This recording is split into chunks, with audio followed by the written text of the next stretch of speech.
इस बीच हमारे साथ मयूरेश जोशी भी पैनल पर बन गए। मयूरेश, मॉर्निंग टाटा स्टील के नंबर्स को आपने कैसे एनालाइज किया? क्योंकि देखिए इंडियन मार्केट्स में तो स्टील डिमांड और यहाँ पर तो बड़े हैं। इनफैक्ट टीवी नरेंद्र के साथ तो अजय ने इंटरव्यू भी किया। एक्सपोर्ट मार्केट से कंसर्न लगातार आ रहे हैं। अजय आपके इंटरव्यू में सुन रही थी, नीदरलैंड्स को स्पेशली उन्होंने बात की। देखिए टाटा स्टील बहुत शानदार काउंटर है। हाँ। एक तो बहुत ज्यादा चला नहीं है, दूसरा टाटा स्टील में जब घूमेगा ना चक्का, जिसे कहते हैं देसी में, जब घूमेगा मेरे को लगता है कि वो 1-1.5 क्वार्टर में घूम जाएगा। क्योंकि अगर आप उनकी कमेंट्री पे ध्यान दें, मयूरेश मैं चाहूंगा कि आप मुझे बताएं, लास्ट टाइम मैंने बताया था जब इस बारे में बात की थी, अभी 10-15 दिन पहले, तो 105 के नीचे टाटा स्टील जाता ही नहीं है। पूरी दुनिया कहीं कहीं आ गई, 100 तो तोड़ता ही नहीं है। तो एक बेस फॉर्मेशन में बहुत मजबूती हो रही है। ठीक है। और कल की कमेंट्री में नरेंद्र जी ने खास तौर पर बोला है कि नीदरलैंड नेक्स्ट क्वार्टर में बॉटम आउट हो जाएगा। मैंने सुना 1 या 2 क्वार्टर की बात है बस। 1 या 2 कंजर्वेटिव कंपनी है, 1 क्वार्टर में बॉटम हो जाएगा।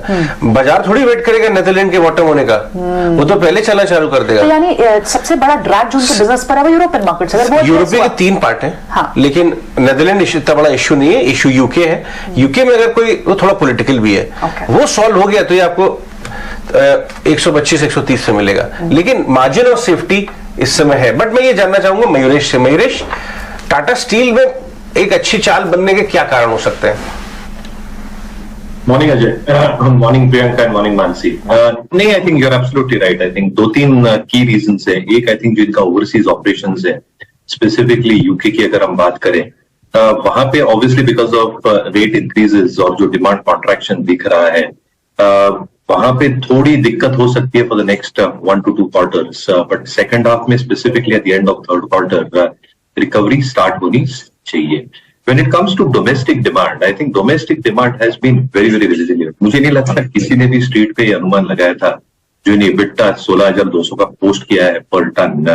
Nobody on the street probably had this expectation. इसलिए I think जो गवर्नमेंट और इंफ्रा स्पेंडिंग हो रही है, इसके वजह से domestic demand is expected to remain very very strong. Net debt कम किया है इन्होंने to a certain extent 3,900 crore. And even with the capex plans that they have got, I think बहुत कैलिब्रेटेड वे में केपेक्स होगा अगले कुछ वर्षों में, जिससे फ्लैट्स और लॉन्ग्स दोनों equation I think appropriately balanced होंगे। HRC prices at the current level, imports का थोड़ा खतरा जरूर है at this juncture, but HRC prices are still holding very very strong. 2 चीजें Ajay, I think for steel and metal companies in general, I think जब ये phase होता है मार्केट का, जब डिमांड कॉन्ट्रैक्शन होता है, when there is absolutely no scope कि अगले 2-3 क्वार्टर के लिए अर्निंग्स की विजिबिलिटी बहुत पुअर हो जाती है, कैपेसिटी एडिशंस होते नहीं है, इन्वेंट्री लेवल्स लो रहते हैं सिस्टम में because of all these factors combined together. I think the best time in terms of cyclicality अगले 1-2 तिमाही दे देंगे फॉर दीज काउंटर्स, क्योंकि यही टाइम फेज में ये काउंटर्स बॉटम अप हो जाते हैं और बॉटम आउट हो जाते हैं। मेरे खुद के हिसाब से I think by the end of third quarter earning should start showing resilience and growth as well, which means I think अगले कुछ वीक्स में 1-2 क्वार्टर में आई थिंक बेहतरीन इन्वेस्टमेंट अपॉर्चुनिटी अकाउंटिंग होती है। हमेशा आई थिंक मेटल कंपनीज में bottom of the cycle में इन्वेस्ट करना चाहिए।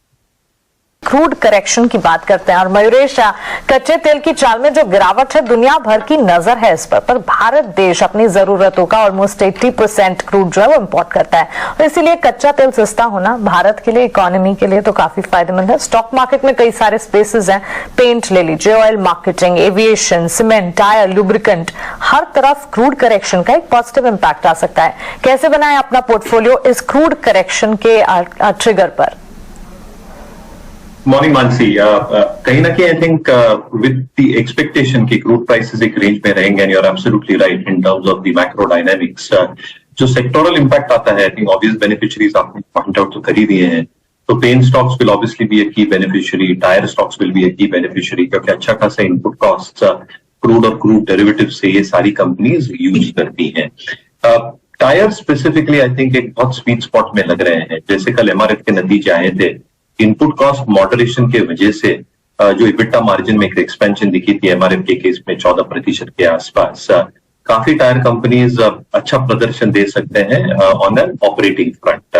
Having said that, I think जो डिमांड एनवायरनमेंट है वो भी काफी ठीक ठाक लग रही है, specifically when it comes to the replacement market and even on the OEM side. कहीं ना कहीं आई थिंक जो ऑर्डर बैकलॉग है, जो काफी इश्यूज ओईएम्स भी फेस कर रहे थे, इंक्लूडिंग सेमीकंडक्टर, जो सप्लाई चेन्स को हिट कर रहे थे, I think with those issues behind us and production capacity is now starting to operate at reasonable utilization levels, कहीं ना कहीं I think even the OEM part of the market should start holding up.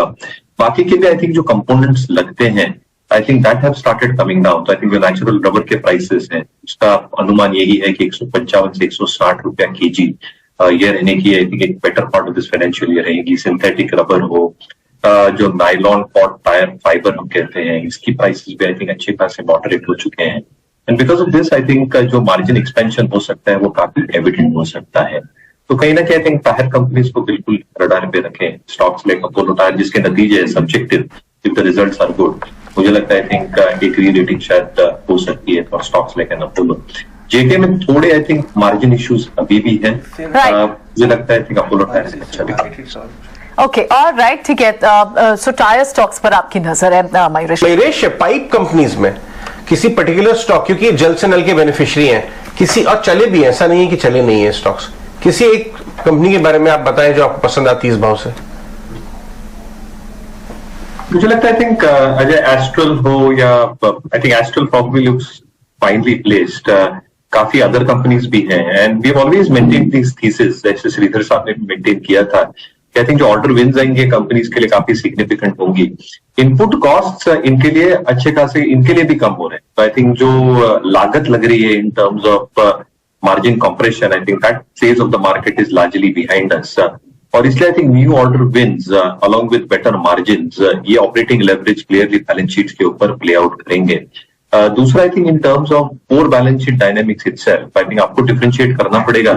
Companies जहां पे leverage components कम हो और जहां पे capacity is already built up हो, जो फुल रैंप अप कर सकती है कैपेसिटीज को, that can keep on adding on even incremental ROCEs on to their business as well.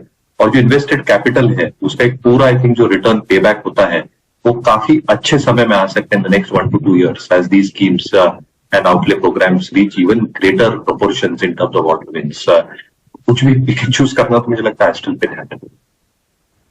Oil refiners पर मयूरेश एक बार आपकी राय जानना चाहेंगे. एमआरपीएल चेन्नई पेट्रो कल मजबूती थी, आज भी हम देख रहे हैं प्री ओपन टिक्स में हरे निशान के साथ ये ट्रेड कर रहे हैं. रिजल्ट्स काफी मजबूत थे मानसी. तो मेरे हिसाब से आई थिंक जो अनुमान था और जो इन्होंने डिलीवर किया है आई थिंक काफी शानदार परफॉर्मेंस रहा है. Again for them the input cost I think जो रिस्पेक्टिव प्राइसेस हैं they have come of quite significantly. तो मान के यही चलना चाहिए कि शायद ये मोमेंटम प्लेस रह सकते हैं. डायरेक्ट कवरेज हमारी है नहीं, बट कहीं ना कहीं लुकिंग एट रिजल्ट्स शायद दोनों स्टॉक्स मोमेंटम प्लेस हो सकते. ये मयूरेश, अगर ये तो पीक हीट का मामला होने वाला था, ऐसा हो जाएगा वैसा हो जाएगा, अगर नॉर्थ में इतनी ठंडी आ जाएगी तो एसी कौन खरीदेगा? इसीलिए वोल्टास टॉप से आधा हो गया है. अनसीजनल वेदर जो है इसके वजह से भी है और ये प्राइस हाइक इसीलिए ले पा रहे हैं क्योंकि इतनी बड़ी इन्वेंटरी थी. तो मुझे लगता है I think this is the reason. But Ajay I think start of monsoon में हम सबको एक शो जाके माथेरान में करना है. क्या बात है, शानदार आइडिया दिया है आपने. चलिए, ये तो बहुत अच्छा आइडिया है.